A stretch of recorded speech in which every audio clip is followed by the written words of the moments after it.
예, 오늘 찬양예배 말씀은 22절에 가르치는 것이 근이 있는 자와 같고, 그래서 오늘 근이 있는 자와 같고 라는 제목으로 한번 올려봤습니다. 믿음이란 위탁이란 말로 바꾸어 말한다면 구원이란 말은 또 자유란 말로 바꾸어 말할 수 있습니다. 믿음을 위탁한다. 우리가 구원이라는 말을 자유로 바꾸었다. 우리가 구원 안에서 자유할 수가 있다. 그러니까 우리는 구원을 받았는지 안 받았는지. 구원 받으셨어요? 아멘. 근데 이 구원 받았는데 왜 내가 자유가 없을까? 자유를 찾아야지. 우리가 진리 안에서 네가 자유하리라 그랬는데, 우리가 말씀 안에서 자유, 우리는 율법을 주신 것은 나를 옥박지에게 율법을 줬을까요? 자유하게 하기 위해서 율법을 주셨을까요? 이 나라에 법을 지킨 것은 나의 돈 벌금 받아내려고 그 법을 만들었을까요? 아니면은 그 안에서 내가 나를 보호하기 위해서 만들었을까요? 근데 이걸 알면서 왜 안 지키냐고요. 나를 보호하니까 법을 만들었겠죠. 그런데 이걸 잘 안 지키죠. 왜 그럴까? 인간에게 가장 불행한 것은 자유가 없는 상태다. 그렇다면은 인간을 속박하는 것이 무엇에 있겠습니까? 우리를 속박하는 것은 무엇일까? 보자. 첫째는 육체적인 속박이다. 그래, 육체적인 속박. 그것은 가난과 질병 등을 의미하는데, 우리는 가난에 매여 있을 때는 어쩔 수 없이 풍요 앞에서 움츠리는 자신을 느낄 수가 있다 그랬습니다. 비굴해지죠. 또 자신이 깨닫게도 그러면 심하면 양심을 거역하거나 내 양심을 팔아먹어서까지 먹을 것을 구할 수가 있다는 것입니다. 옛날에 그런 일이 참 많습니다. 또한 몸에 병이 생겼을 때도 자유롭지 못하며 어떤 때는 수치까지 느낄 수가 있다 그랬습니다. 혈혈병 여인이 그랬습니다. 몸에 병이 생겼는데 자기는 수치를 느껴서 감히 어디 가서 말을 못했습니다. 얼마나 힘들었으면 가만히 나와서 그 예수님의 그 옷자락에 손만 대도 그 혈루병이 낫다는 그런 확신이 들었을까요? 그 여인 얼마나 용기 있습니까? 감히 어디 냄새나고 혈루병 환자가 감히 어디 나온단 말입니까? 나올 수가 없습니다. 누가 옆에서 같이 그 사람이 있으면은 일주일 동안 격리돼야 됩니다. 그런데도 그 용기를 가지고 나오는 그 믿음의 여인, 얼마나 감사합니까? 또 현대 심리학에서는 컴플렉스라는 이러한 갈등에 얽매여 있는 상태를 또 말한다는 것입니다. 이러한 육체적 구속 상태에 있을 때에 인간은 컴플렉스를 느끼고 다른 인간들과는 관계에서도 역시 부자연스러운 분위기로 조성한다 그랬습니다. 둘째는 정신적 속박입니다. 이건 역시 인간을 부자연스럽게 하는 큰 요인 중에 하나입니다. 그러면 여기 어떤 것들이 있습니까? 우선은 무지를 들 수가 있습니다. 우리나라의 속담에 보면 이런 속담이 있죠. 알아야 맨장하지. 뭘 알아야 뭘 어디 가서 이야기도 하죠. 또 이런 속담도 있죠. 난 놓고 기억자도 모른다. 모른다는 것처럼 우리를 답답하게 하는 것은 없습니다. 예를 들어 시험지를 받아준 학생이 쉽게 답을 써내려갈 때는 통쾌함을 맛보겠지만, 아는 문제가 나올 때면 왜 그리 시험지가 풀기 시험 샥샥샥 막 그냥 연필도 샥샥 소리가 날 정도 나가는데, 반대로 전혀 쓰는 글씨요 쓰지 못할 때가 답답할 때는 이거 전부 다 까만 거는 글씨요 하얀 거는 종이뿐이 없는 거야. 깜깜한 거야. 그때는 왜 그리 힘이 든고? 그래서 전혀 아는 것이 없어 쓰지 못할 때는 답답합니다. 가슴도 아프고요. 고통까지도 느끼게 된다는 것입니다. 하여간 무지하다는 것은 우리를 구속하는 것이면 틀림이 없습니다. 또한 고집이라는 건 역시 우리를 속박하는 요소입니다. 일단 검은 것은 희다고 고집하기 시작하면은 절대로 진실대로 파가지 못하고 자기 고집으로 강한 것은 흰 거라고 생각해야 됩니다. 그 고집 속으로 끌려가 헤어나지 못하게 된다는 것이죠. 그러니까 일종의 자기 고집에 노예 상태가 되어버리고 만다. 참 이런 사람들이 많습니다. 나는 그래도 체면이 있지. 체면 때문에 고집에 거기에 빨려 들어갑니다. 그런데 체면 때문에 예수 믿지 못하는 사람도 있는 것 같아요. 체면 때문에. 내가 이때까지 내가 저거 했는데 이제 와서 내가 어떻게 예수를 믿어? 야, 그 체면 때문에 어디로 가요, 그분들은? 지옥. 야, 그 지옥이 정말 갈급하고 물 한 잔 먹을 수도 없고 그냥 열이 나서 그 지옥불에 탄 그런 느낌을 느낀다면 왜 안 오겠냐고요? 아직까지 못 느끼기 때문에 안 오는 것이죠. 그렇습니다. 이러한 정신적인 노예들의 공통적인 특징은 자신의 노예 상태로 있다는 것을 모르고 있는 사실이다. 자기가 그 욕심이나 그 경험이나 거기에 와서 욕심에 거기 노예가 돼 있다. 노예가 돼 있다. 육체적인 속박을 상태를 모르고 그러나 정신적인 속박을 받는 사람은 전혀 불편이나 비참한 것을 느끼지를 못한다는 것입니다. 우리가 예수 안에 살면서는 조금도 비참을 느끼지 않습니다. 자유스럽죠. 내가 누군데? 내가 누굽니까? 하나님 자녀인데 어디 가서 누가 누구를 뭐라 한들 그 사람 답답하죠. 대통령이라 답답해 보이는 거예요. 응? 지금 시진핑이도 14억 인구를 거느리고 있지만 답답한 거예요. 얼마나 답답한 사람인지를 몰라. 근데 그 사람들하고 우리가 어떻게 비교를 할 수 있어? 우리는 예수님 오실 때 무슨 왕노를 한다 그래. 왕노를 한다 그랬잖아.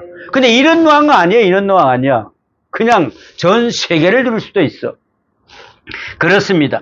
정신병자나 정신박약아들 주위에서는 불쌍하다고만 하지만은 그들 스스로 전혀 불쌍하고 비참한 사람들이라는 것입니다. 자기한테서 헤어나지 못한다는 사람. 전에 이 영화도 있고 이 책도 있는데 벚국이 둥지로 날아간 새라는 그 영화 보셨어요?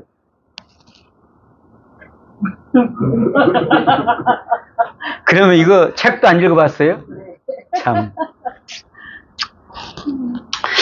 근데 이걸 나는 책도 보고 영화도 그때 봤는데 한참 인기가 있었습니다, 이게. 그런데 이 정신병을 배경으로 하는 이 영화인데 어느 죄수가 탈옥을 하기 위해서 정신병자 흉내를 냅니다. 계획된 대로 정신병원에 후송이 되지요.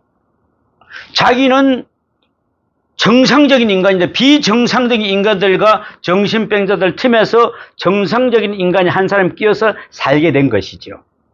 그런데 주인공은 그들을 상대를 대화를 하려 해도 전혀 통하지가 않습니다.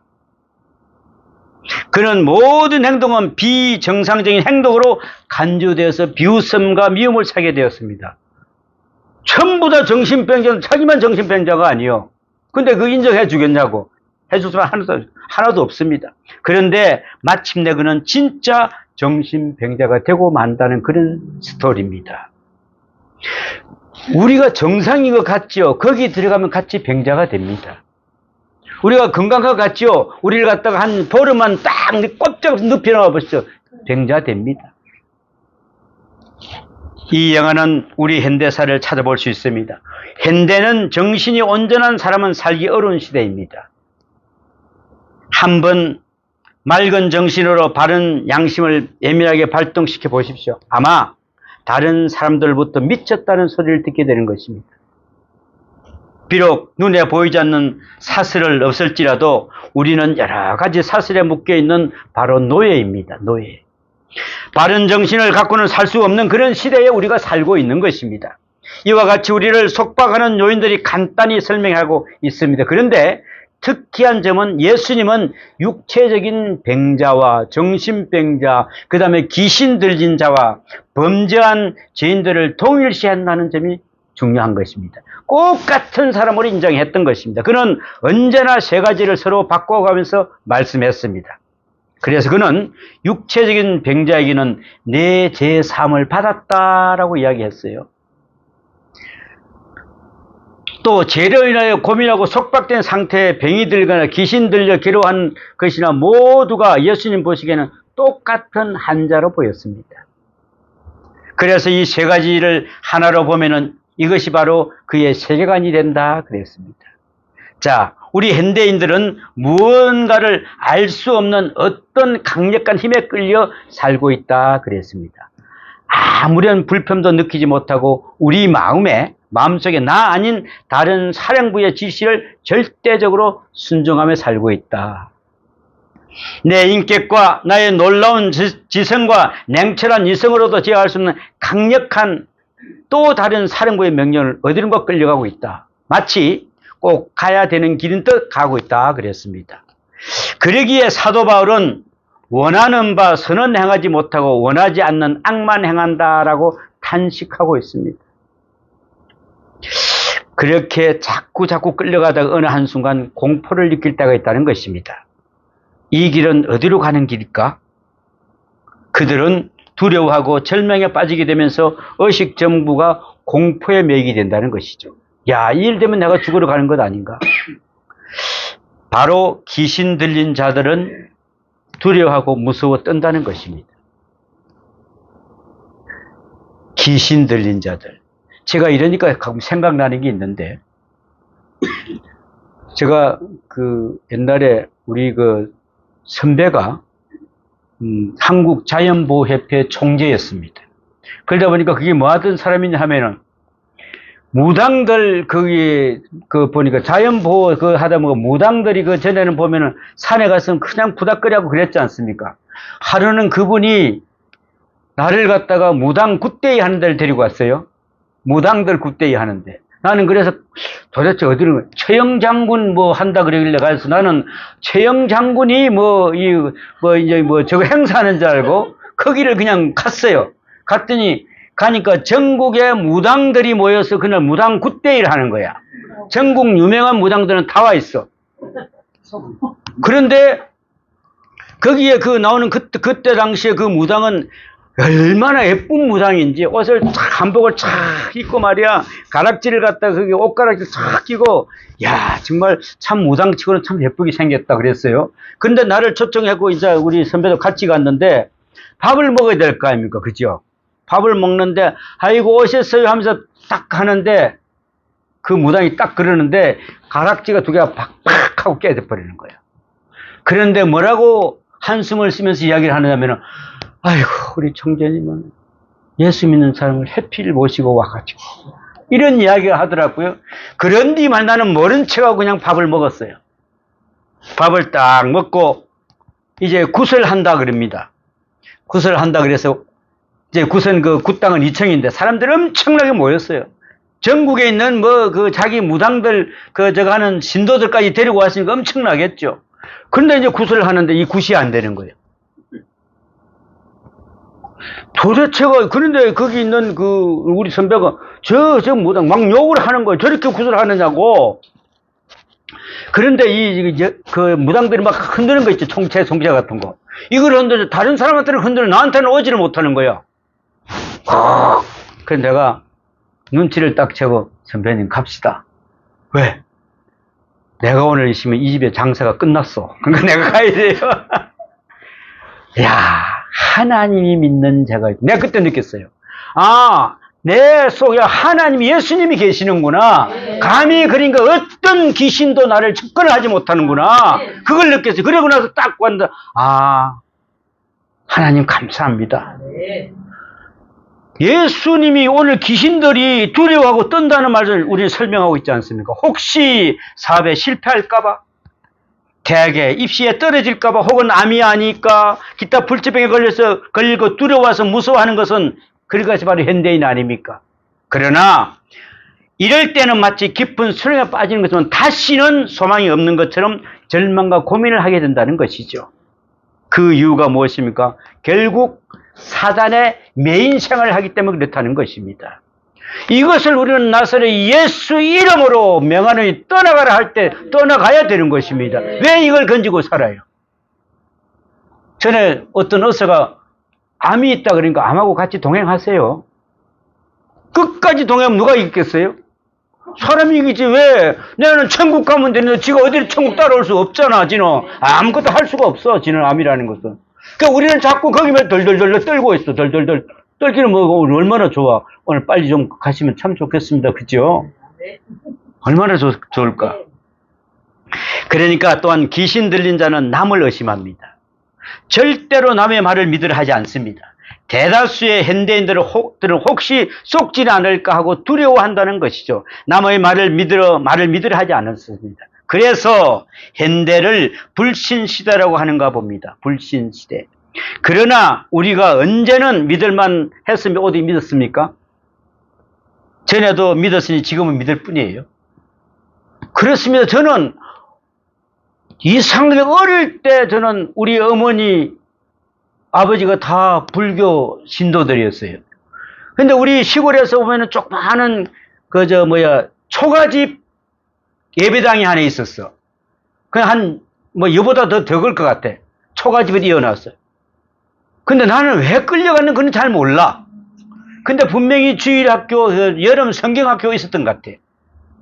갔는데 지금도 그 생각이 딱 나요. 그때는 목사님은 거기 없었어. 워낙 시골이다 보니까. 어떤 전도사님이 비가 엄청나게 왔는데 아마 그때 그 여름 성경학교인데 애들 오라 그러는데 나만 그 비를 맞고 갔어. 그랬더니 그 수건을 가지고 탁 닦아주는 그 모습이 아직도 선해. 그때부터 내가 예수를 믿기 시작한 것 같아. 누가 믿으라 소리 안 해도 그냥 그거 가서 믿었어. 그래서 혼자서 찬송을, 그때만 해도 이러면 찬송가가 어딨어. 개우 시골에서도 종이가 없다 보니까 이렇게 써가지고 막 해주지 않고 그냥 전도사님이 가르쳐 주는 대로 그냥 찬송하는 거예요. 그것도 곡도 나는 잘 몰라. 그래서 너 혼자서 지어가지고 막 찬송해가면서 걸어가는 거예요. 왜 가느냐? 우리 집을 가려고 하면 공동모지가 있었거든. 그게 너무 무서우니까 혼자서 막 찬송을 혼자서 지어가면서 가는 거야. 그게 생각이 난다니까? 우리는 조금도 의심하지 말라 그랬습니다. 의심하지 말라야 됩니다. 귀신 들린 자는 또 다른 특징은 말이 없다는 것입니다. 그에게는 독백은 가능할지 몰라도 대화는 불가능하다 그랬습니다. 그런데 현대인들은 말을 하지 않습니다. 물론 내용 없는 말을 많이 합니다. 내용 있는 말이나 자기 진실을 고백하는 대화도 못한다는 것이죠. 그래서 열길 물길 속은 알아도 한길 사람 속을 모른다 하는 말이 바로 거기 있습니다. 우리나라 속담과 같이 현대인들은 대화가 끊긴 세대라고 이야기합니다. 요즘에요 거의 끊겼어요. 애들한테 물어봅시오. 저녁 먹었어? 그럼 응? 뭐 쳐다보고 있어 얘들은? 안 해. 핸드폰 안 해. 이걸 쳐도 거기에 완전 빠져 있다니까. 그냥 그거 한참 할 때는 불러도 대답도 없어. 완전히 대화가 끊겨 있어. 마음속의 고민과 괴로움을 일체 말하지 않는 자들입니다. 왜 말하면 그냥 게임에 빠져 있어요, 얘들. 그걸 그냥 거기 빠져 있어요. 그래서 이런 것을 벙어리 귀신 들렸다고 하는 것입니다. 벙어리 귀신. 귀신 들린 자의 네 번째 특징은 사람 만나기를 꺼린다는 것입니다. 그리고 마지막 특징으로는 빛을 싫어합니다. 빛을 싫어합니다. 현대인은 빛보다는 어둠을 사랑한다는 것 같습니다. 낮에도 환한 곳보다는 침침한 곳에 들어가고. 왜? 그럼 휴대폰이 침침한 데 잘 보이잖아. 환한 데는 그 잘 안 보여. 그러니까 환한 데는 절대 안 건너. 꼭 방구석에 앉아서 팍 이러고 앉았어. 벗어나지를 않는다는 겁니다. 사실에 묵혀있는 현대인들이 그런 모습을 본다는 것이죠. 그래서 저는 누리보듬교회가 앞으로 하나님의 그 은총을 받아서 좀 이렇게 많이 좀 적을 받으면은 메타버스를 해서 그 어둠 속에 있는 그들을 끄집어내야 되겠다. 이런 기도하고 있습니다. 그 아이들이 게임을 하는데 이상하게 뭘 게임? 하나님 말씀이야. 게임을 한참 들어보고 보니까 뭐야? 교회가 나와. 교회에 들어가 보니까 뭐가 있어? 자기도 모르고 막 게임하고 자기가 같이 노래도 부르고 찬송도 하게 돼. 저는 이렇게 한번 끄집어내 봐야 되겠다. 그래서 기도하고 있습니다. 그렇습니다. 정신과 의사들은 병자 자신이 정신병에 걸렸다는 것을 깨닫는다면 치료가 가능하답니다. 그런데 대부분 환자들은 자기가 정신병이라는 것을 모르고 있다는 것입니다. 이 정신병이 내가 정신병을 알았다면 그건 정신병자가 아니요. 낫을 확률이 있는 사람이지. 그런데 전혀 내가 만약 우리 여기 정신병자 약 먹는다 그러면 그것도 정신병자 취급하니까 그것도 말을 안 한다는 거야. 현대 사람들은 많은 사람들이 자기 스스로 정신병에 걸려들이는 모습을 모르고 있다 그랬습니다. 그런데 교회는 현대인들을 위한 신령한 정신병원이 되어야 된다. 교회가 정신병원이 되어야 돼요, 이제. 그들을 나술 수 있는, 치료할 수 있는 그런 곳이 되어야 된다는 것입니다. 여러분들은 자기 자신이 환자인 줄 알기 때문에 이 자리에 나왔습니다, 여러분.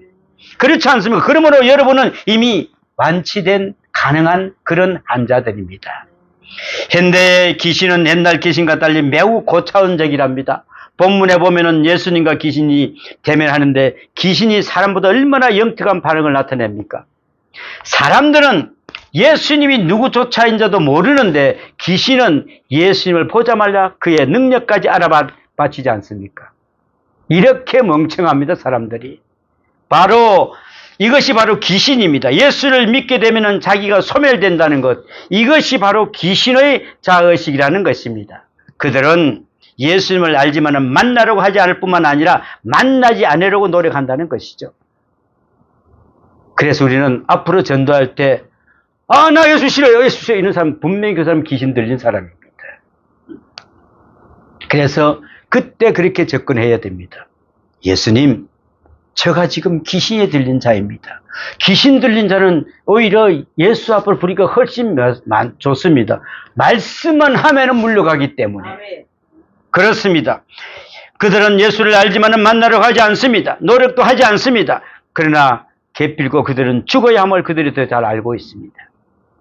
가끔 저는 예수 믿지 않는 사람들 중에 예수님을 알고 하나님의 아들임을 알고 긍정하면서도 교회에 안 나오는 사람이 있습니다. 그가 구주됨을 고백하면서 그 안에 살기를 거부하는 사람들인가 봅니다. 그러나 그들은 거부 이유는 교회에 나가면은 버려야 할 것이 너무 많아서 손해보기 때문에 안 나온답니다. 자, 이런 생각을 하게 되는 주모자가 바로 현대의 귀신이라고 합니다. 현대의 귀신들. 그 귀신들은 아주 교묘하게 사람들을 교회에 가지 못하도록 유혹한다는 것이죠. 또 어떤 교인은 저에게 이런 이야기를 했어요. 목사님, 저 예수 안 믿었으면 손해 많이 안 봤을 겁니다. 예수 믿어가 손해 많이 봤습니다. 왜 그랬습니까? 그랬더니 정말 저는 갑부도 될 수 있었습니다. 그런데 저는 이렇게 가르쳤습니다. 그것은 귀신이 하는 것이라고. 당신 속에 귀신이 가득 하다 보니까 돈만 욕심내지. 당신은 우리의 소망인 천국을 욕심 안 내나? 그것만 우리는 사면 돼. 다른 거 살 거 하나도 없어. 그런데 그걸 돈 달라 소리 하는 사람이 하나도 없어. 값 없이, 돈 없이 우리는 그 티켓 예수만 믿음으로 정치하는 것이야. 그러면 가잖아. 근데 왜 자꾸 어디로 엉뚱대로 갈라 그래? 그랬더니 그때서 아무 말도 못하고 지금 나는 재벌이라 그러면 나는 안 믿어. 나는 이 세상을 다 가진 자야. 그랬더니 야, 목사님 꿈도 크죠. 꿈이 큰 게 아니고 내가 다 가졌어. 다 내 거야. 다 내 거. 저기에 있는 저 집에 저기에 양복 있지. 저거 다 내 거야. 예? 저기 냉장고 있지. 저거 다 우리 집 거예요. 왜요? 내가 지금 돈을 아버지가 안 줘가 내가 못 살 뿐 저거 맡겨놓은 거거든. 다 제 거예요. 그죠? 다 여러분 거예요. 그냥 가지면 되는 건데 이것 때문에 우리가 할 거 하나도 없어요. 성령은 우리에게 예수를 믿으면 모든 속박에서 벗어나서 자유를 얻게 됐다는 것을 가르쳐 주었지만은 귀신은 그와 반대로 예수를 믿으면 지금까지 쌓아온 모든 것, 내가 좋아하는 사랑하는 모든 것을 다 무너지고 없어진다고 가르치고 있다는 것입니다. 그래서 교회에 나가지 못하게 방해를 하며 기도를 못하게 하며 말씀도 못 듣게 하며 거침돌의 역할을 하고 있다는 것입니다. 어느 부흥사 말이 생각이 납니다.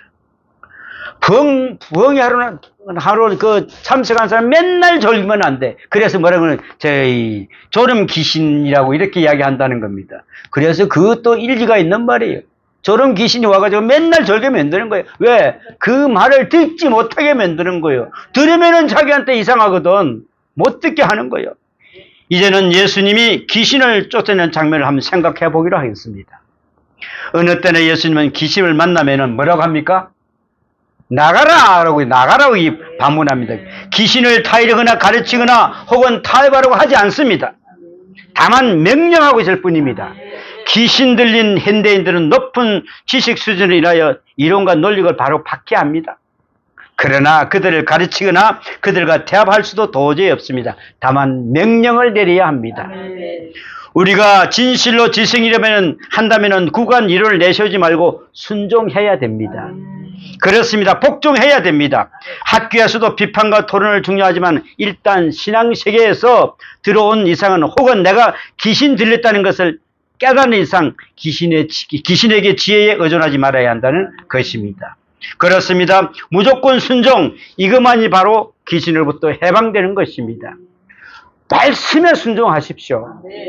그분이 나의 주인이라고 순종하십시오. 그러면 모든 게 끝난 거 아니겠습니까? 근데 우리는 이걸 받아들이지 않으려 그래요. 정신병자에게 아무리 가르치고 토론해 본들 무슨 소용이 있겠습니까? 귀신과 타협할 필요도 하나도 우리는 없습니다.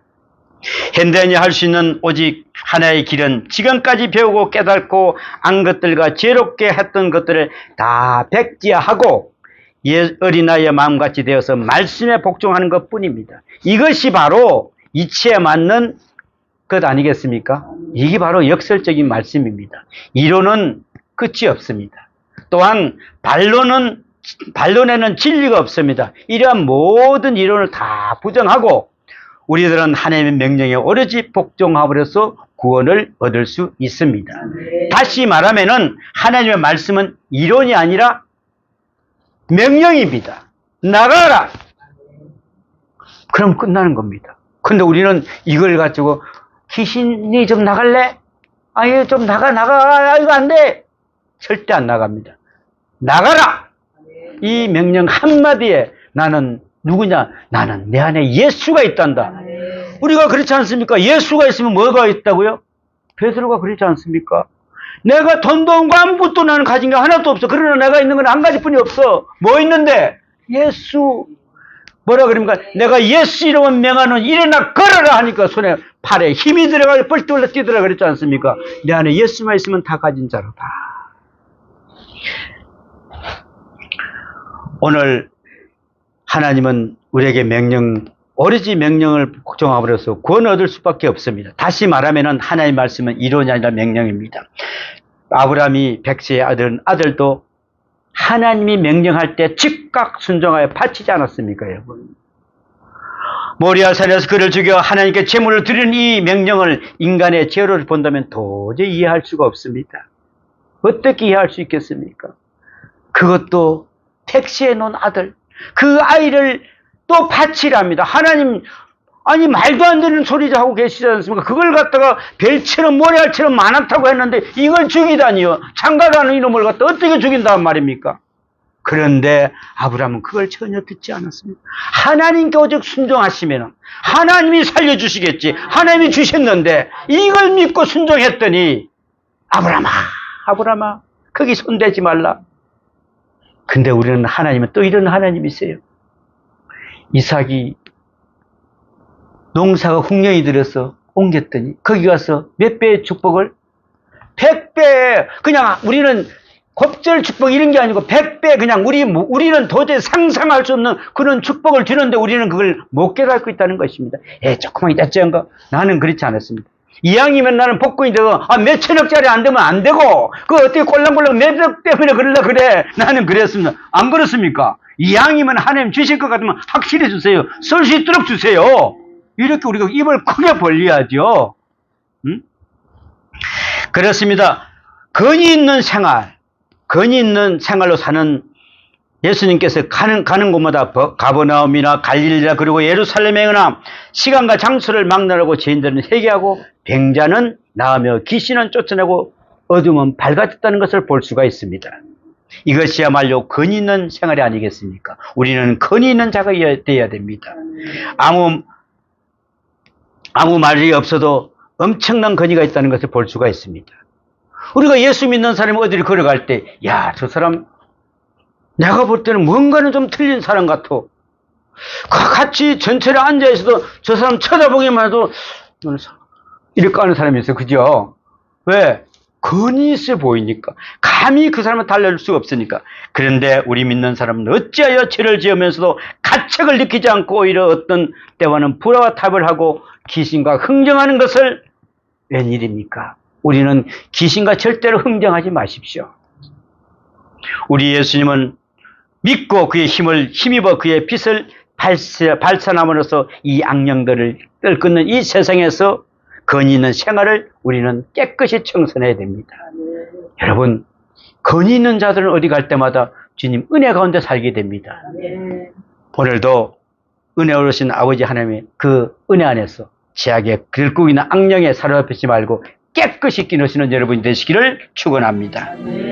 기도합니다. 아버지 하나님, 우리는 죄악에 들끓고 악령에 사로잡힌 시대에 살고 있습니다. 2000년 전에 벌써 귀신을 내쫓고 정신병자를 정상인으로 사단의 자녀를 하나님의 백성으로 만들어주신 그 놀라운 능력을 지금 저희에게 공경하고 사모하게 하여 주시옵소서. 하나님, 저희가 있는 어두운 눈을 제거해 주시고 깨끗하게 티 없는 주님을 알게 하여 주시옵소서.